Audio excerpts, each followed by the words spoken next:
All right, so it's time to talk about that challenge episode, doing a little recap and reaction. Wrote a lot of notes per usual, so let's get started. As a recap of the previous episode, Devin and Tori won the challenge.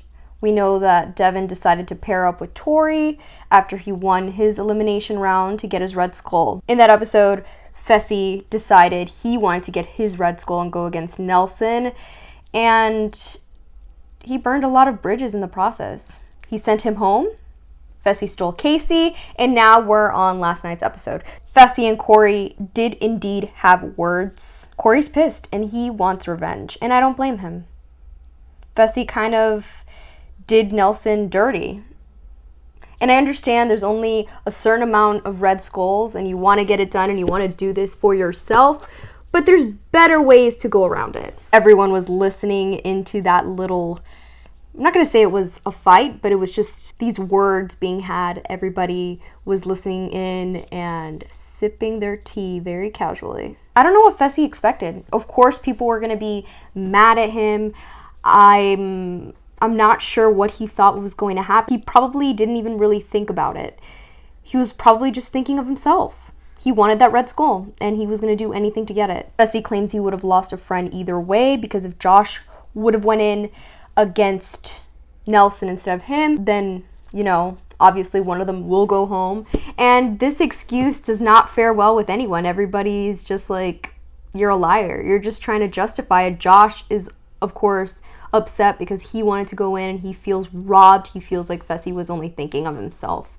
So Fessy can go ahead and try this excuse, but nobody's believing it. I really love the rookie girls this season. I have said it. The rookies are smart this season and they're still around. So that's a big deal. And these rookie girls are rallying together and going after these vet ladies, as they should. I haven't seen a pack of rookie ladies as good as this one, in a while. So good for them. In the episode, there's early mention of going against Tori because she has rubbed them the wrong way. Big T kind of being a ringleader in this. And I totally understand why. It's not wise to be calling people layups and weak when there's still a lot of them. So Tori got a bit cocky. We see that confidence level this season at an all-time high. Early in this episode, we have it set up a Tori versus Anissa elimination. These buddies against each other. And last week, we got buddies against each other as well. I like how the guys were telling Devin, hey, so the girls are talking about going after Tori, and we know you guys are partners, so just letting you know. And Devin's like, yeah, cool, that's fine, totally. I'm fine with that.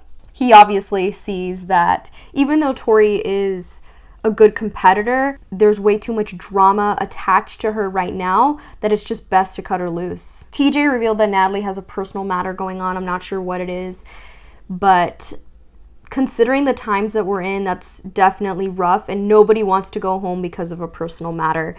It sucks. So she left the game, and Ashley was brought in her place, Since Natalie took out Ashley, Ashley gets to come back now. So luckily for Ashley, I'm sure we'll see Natalie again in an upcoming season, probably next challenge season. Interested to see how Ashley and Corey work, since I guess they're not really all that close. I was just happy that they brought back a girl because we want to see a female elimination. We don't want to keep seeing guys go against each other. We want to see a girls' elimination because of all these girls that have been, two, have been medically disqualified, and now Natalie having to go home because of a personal matter. This challenge actually looks really terrifying this week. They are holding on for dear life. I'm not scared of heights, but I'm definitely scared of falling.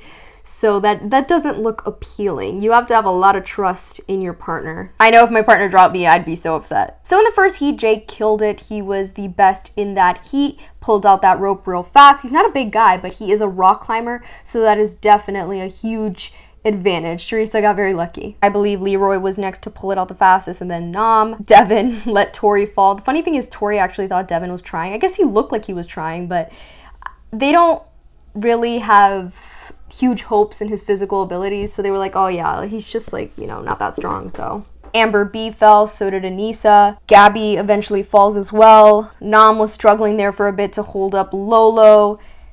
She eventually falls, and Jay was just chilling there for a while and trying to hold on as long as possible, since it's whoever has the best time between Heat 1 and Heat 2. It's difficult if everyone drops fairly quickly. You're just there against no one, pretty much just against the clock, seeing if you could hold on longer than someone in another heat. It gets a bit tricky when that's what you're dealing with. So in the second heat, Kyle kills it. I was surprised. He pulled that rope really fast. And then Fessy, and then CT, then Josh, and then Michi. Ashley falls before Corey can finish. Casey slips from Fessy's hands. Fessy couldn't hold her, so all this talk about him being the best and, you know, he couldn't hold up his partner. You just could never be cocky in this game. You're not going to be the best at everything, so might as well be humble. Amber M falls. Cam falls. Josh drops Nani.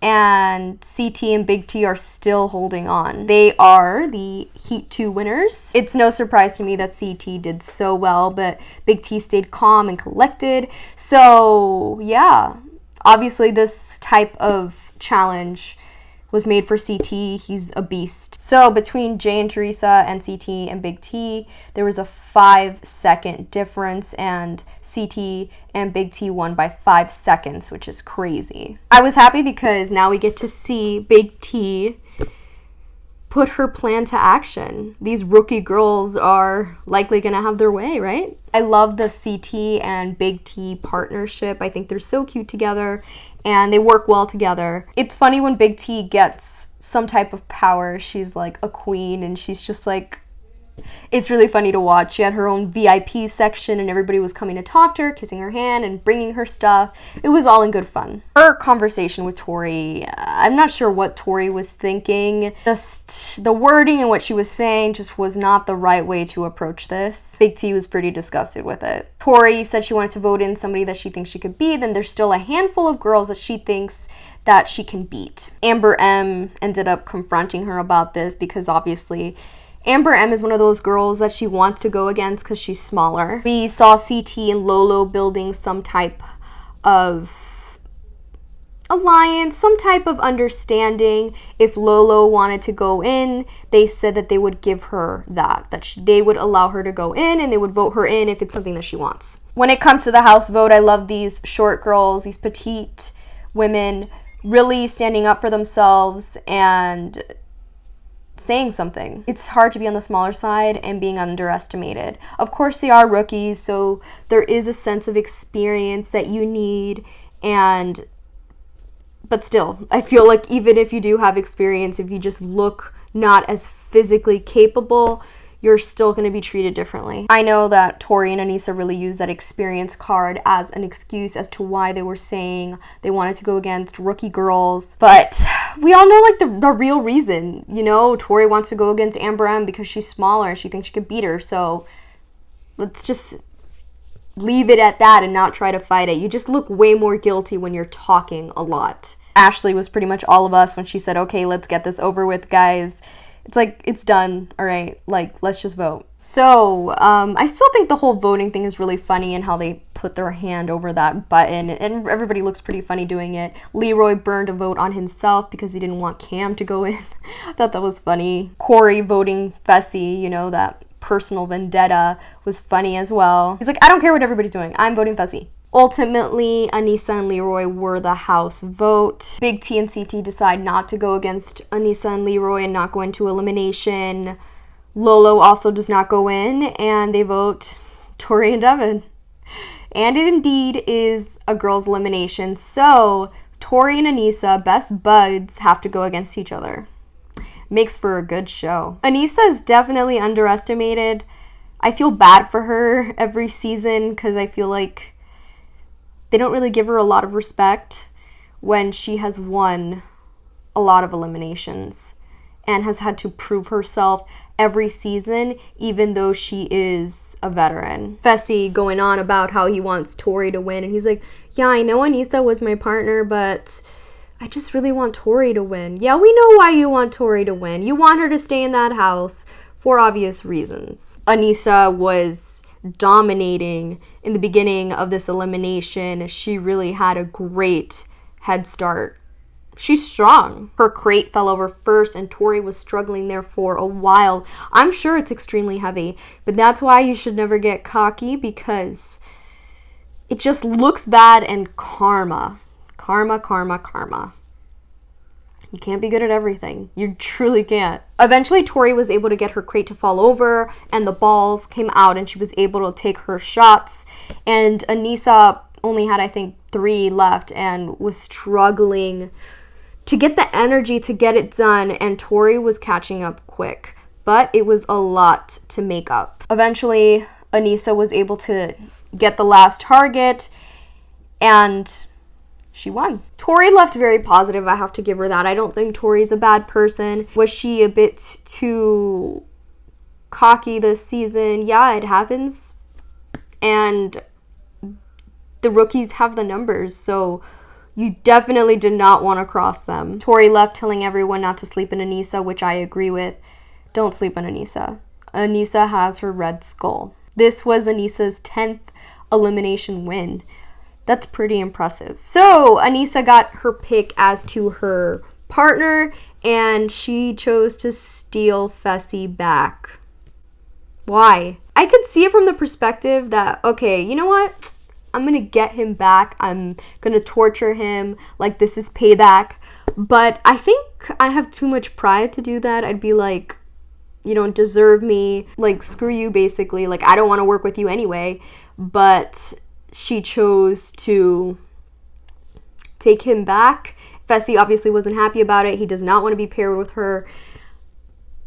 Yeah, I don't understand this move, especially since Fessy hasn't really been all that he's cracked up to be. Why not just partner with somebody else? Why not just take CT or take somebody else? I don't know. Casey decided to take her old partner Leroy instead of taking Devin. And I mean, they work together. She likes him. And Casey even said that Fessy wasn't even that great last challenge, so she's happy that she gets Leroy back. Devin is now a rogue agent, so next elimination will determine who his partner is. Next episode shows a confrontation between Teresa and Lolo, so interested to see what that is all about. And yeah, the challenge next week looks like a mini final, so should be interesting. Looks like a lot of endurance is necessary.